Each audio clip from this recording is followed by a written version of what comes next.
Hello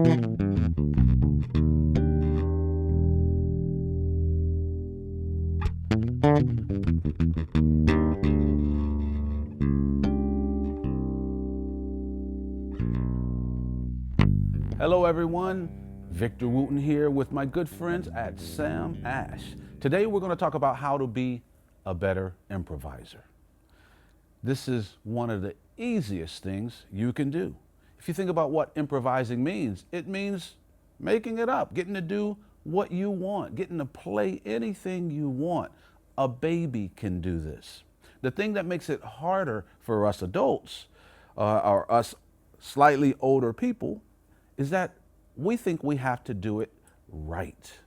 And having to do it right can make things difficult. But if you take right or wrong out of the picture and just do it, you'll realize, wow, I'm improvising every moment of every day. I'm a professional at this. We just have to apply that concept to music. So let's do that right now. Let's say I set up a groove in the key of G major. I already have one in a looping pedal, and we're going to improvise over it, okay? Which means I can play whatever I want. But here's the problem. Us music teachers, we tell you that you have to play the right notes. Well, we're wrong. You don't have to play the right notes. Really, the coolest notes are the notes that aren't in the key. So what we usually tell you as teachers is if we're playing in G major, we tell you that you first have to learn the 7 notes that are in G major, like a G, A, C, B, see, I don't even know them, C, D, E, F sharp, and G. That's G, A, B, C, D, E, F sharp, and G. We tell you that you have to learn how to spell that chord before you can play over it. That is totally wrong. You can play over it right away, whatever you want. Any note, right? There are 12 notes in our Western style of music. You can use all of them. I will show you that in a minute. But the first thing I want you to understand is this. Here's another approach to improvising. Don't start with what note to play. Start with rhythm, okay? If you think about dancing to this, we're not dancing to the key of this groove. We're not dancing to the key of the song. Oh, what key is this? G major? Oh, that's my key. I got to get up and get my groove on. That never happens. We dance to the rhythm of it. It's the rhythm that makes our body move. And if the body moves, it's right. Okay? So I'm going to ask you to play any note, but play it in rhythm. There are only 12 notes, and over half of them are in the key. 7 out of 12 are in the key. So even if you guess which note to play, even if you guess, you're going to be right 7 out of 12 times. That's good odds. And even if you happen to hit one of the 5 notes that aren't in the key, guess what? The note on either side of that wrong note is back in the key. So you're never more than a half step away. Never. How is that difficult? The key is whatever note you play, make the rhythm feel good. And if you can walk, you have good rhythm. So let's get back to G major. I know that G works. F sharp is in the key, that works. Ooh, that's a minor 7 or a dominant 7. It's not in the key, but that sounds really good. That's a really nice note. Let's keep going. That's the 6th of the key. That works. That note is sharp 5. That's a little odd, but I love it. But guess what? If I don't like this note, guess what's on either side of it? A note that's back in the key. If I don't like this note, guess what's on the other side? A note that's in the key. But watch what happens if I go from wrong note to right note with rhythm. All of a sudden, your body goes, ooh, I like it. Just by playing the wrong note to the right note in rhythm makes you like it.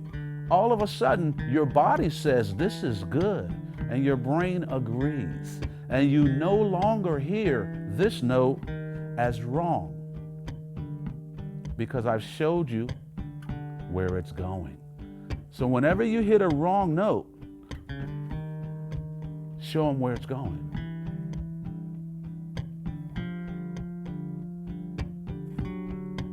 And now we're back. So even if I stay on that wrong note, if I play this wrong note in a way that doesn't relate to the music. Here, let me do this. Let me make it easier. Let me put a bass part on this. Listen. So you can hear the bottom of the chord. I forgot to do that. So you can really hear the G major. Listen to this now. Now you really hear that. You can hear the G. So if I go back to this E flat, right? In the key of G, that can be a note that rubs in the wrong way. But if I play it, all of a sudden, now I'm playing it in a rhythmic way that relates to the music. And all of a sudden, now your body starts to feel the note. And when you feel it, you accept it a little bit better. Now, if I just take this note and show you where it's going, even your brain accepts it.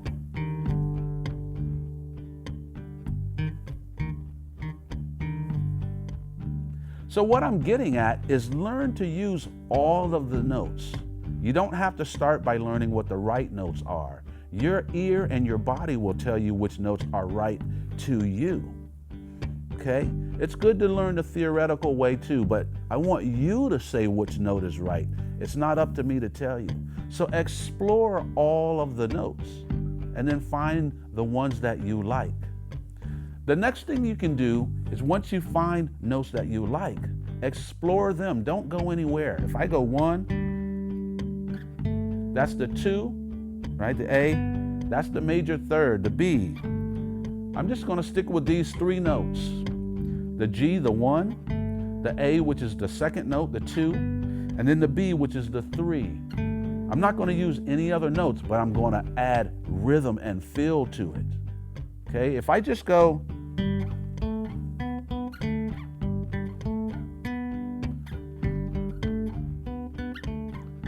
that's good, that works, but you're more creative than that, right?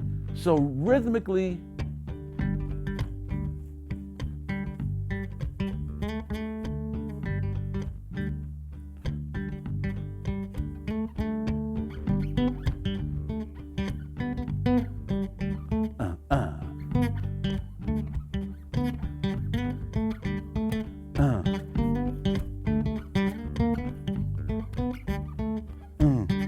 slide in to the note.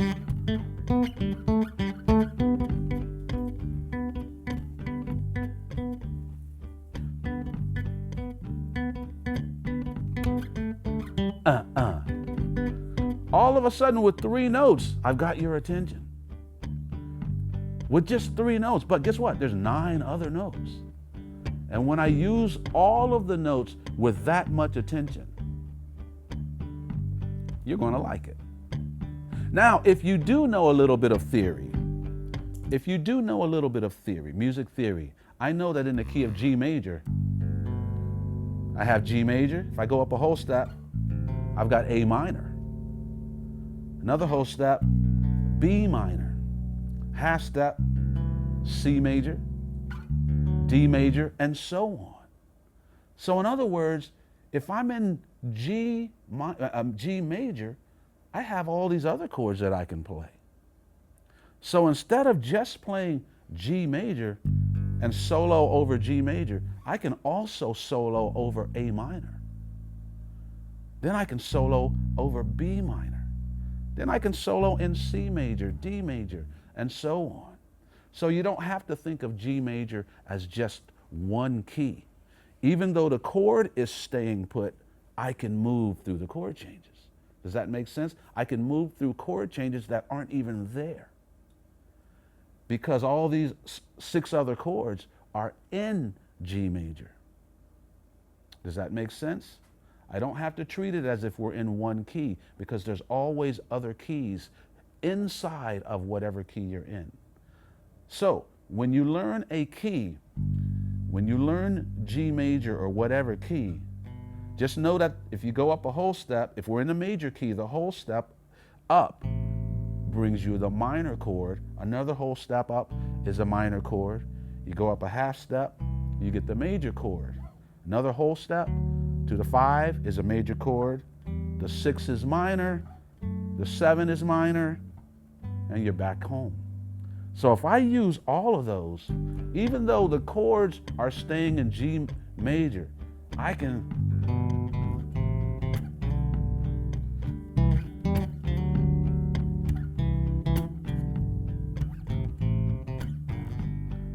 add all of these chords. Now I can use those chords to solo over. I have G major, A minor, C major.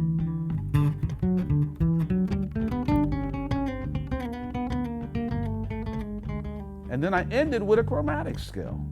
So you have all of these choices.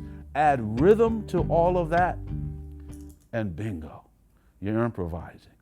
Okay, so let's go in a different direction. Let's say the chords are not staying in one place. The chords are actually moving. So let's say, and let's take it to a minor key. So let's say now we're in G minor. So now we have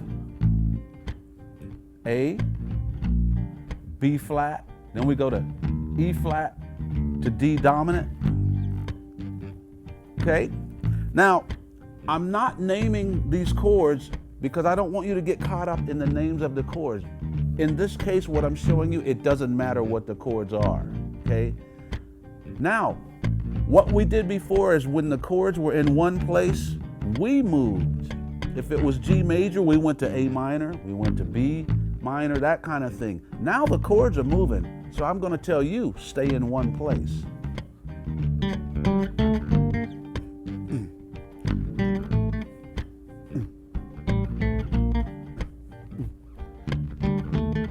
I can stay put and let the chords move around me. Because the chords are moving,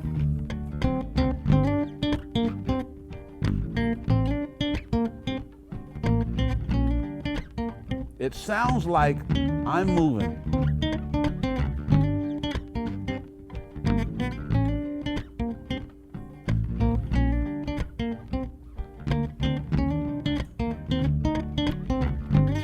So it sounds more like I'm moving, but it's really the chords moving around me.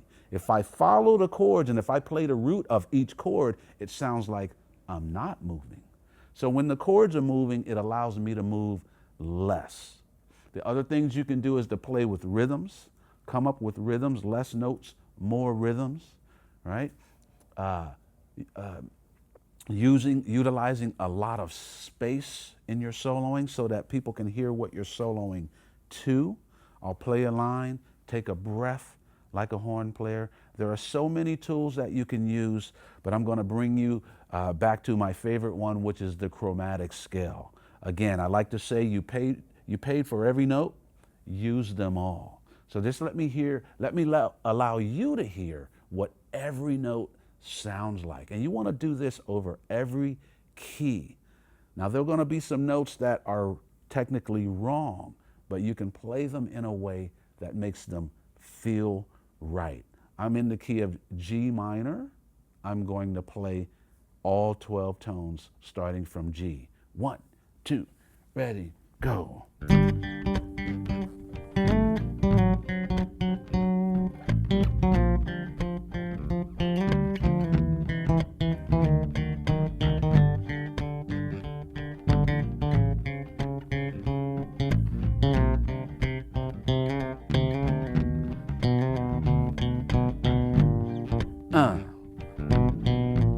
If there's a note that really rubs wrong, most people run away from it. I stay with it.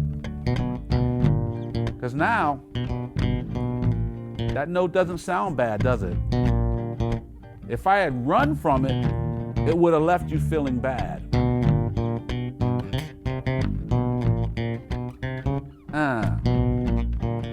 Remember, that was the bad note. Sounds good now.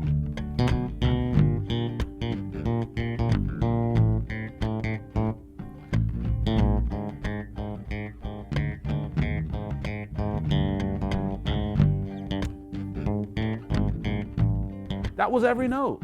Listen. Rhythm.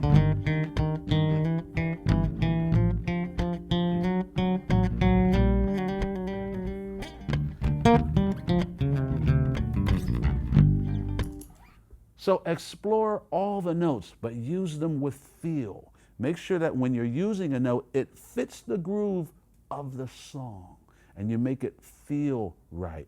Then the person's body feels the note, and if it feels right, even if the pitch is wrong, the brain will accept it. I hope that helps. Different ways of improving your improvising. Don't be afraid of every note. Thank you for listening.